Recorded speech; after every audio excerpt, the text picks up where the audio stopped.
play is dwindling and the NEC tournament is right around the corner. My name is Nyala Pendergrass and I'm here with head coach Anthony Latina, and this is today's episode of Courtside. Now, coach, one win, one loss last week bring you guys to 7-7 in conference. How important is this St. Francis Brooklyn game, who you guys lost to the first time around, and then CCSU after that? Well, certainly it's important for a variety of reasons. One is you don't want to get swept because then you lose tiebreakers if we end up in a tie with them. Also, we control our own destiny in terms of a home game. If we win our last two games, we'll be no worse than the 4 seed, maybe the 3 seed if we get a little help. So certainly you want to secure as many home games as possible. The first one is a big one. If you're the 3 seed and you're fortunate to win your first game and the 1 or 2 go down, now you secure a second home game. So this is a big stretch for us. You know, we're starting to get a little healthier. We got Brendan McGuire back, which was helpful. You know, he wasn't his normal self, but it was still great to see him out there. And, you know, played a great game on Thursday, a game that we led for 37 minutes. Didn't play as well against Merrimack, who's playing great. So, you know, we got to bounce back against a Brooklyn team that's also probably has aspirations of securing a first round home game. And, and then Central Connecticut is in a similar boat as we are. Like if Central wins both of their games, they'll probably secure the 4 seed. So these are real important games.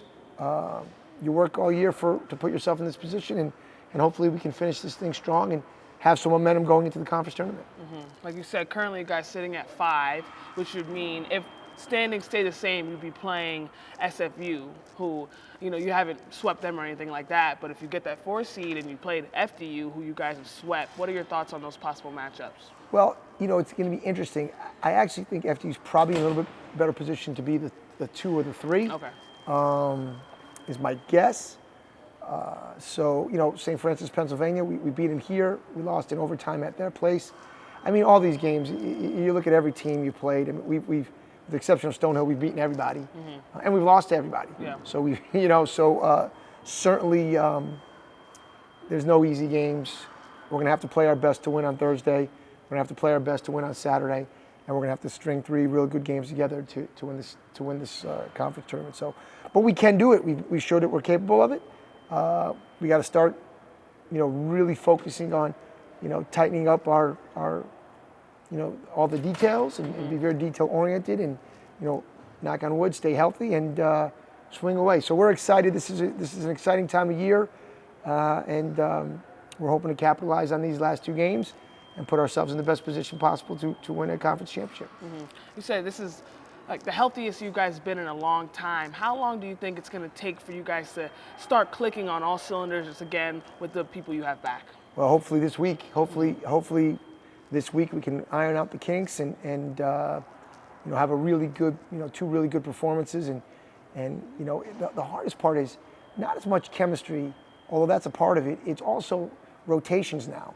You know, you add someone like Brendan who plays 28 to 32 minutes a game, and now other guys are playing less. They're coming in at different times. So that comfort level with the rotation is something that, you know, probably takes a few games. But again, we don't have much time, so it needs to happen on Thursday and Saturday, and hopefully we can get some wins in the process, secure a home game, and see what happens.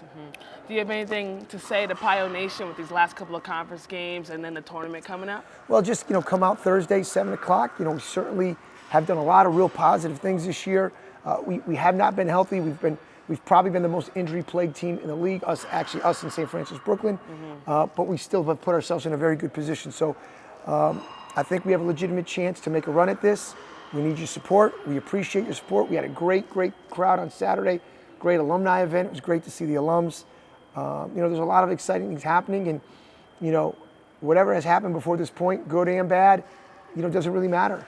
You know, we're probably going to be remembered by this week and the next couple of weeks, and you can really go on a memorable, you know, ride if you play well. So we encourage everyone to go on that ride with us, and hopefully we can give them a lot to cheer about and a lot to be excited about, a lot to be proud of.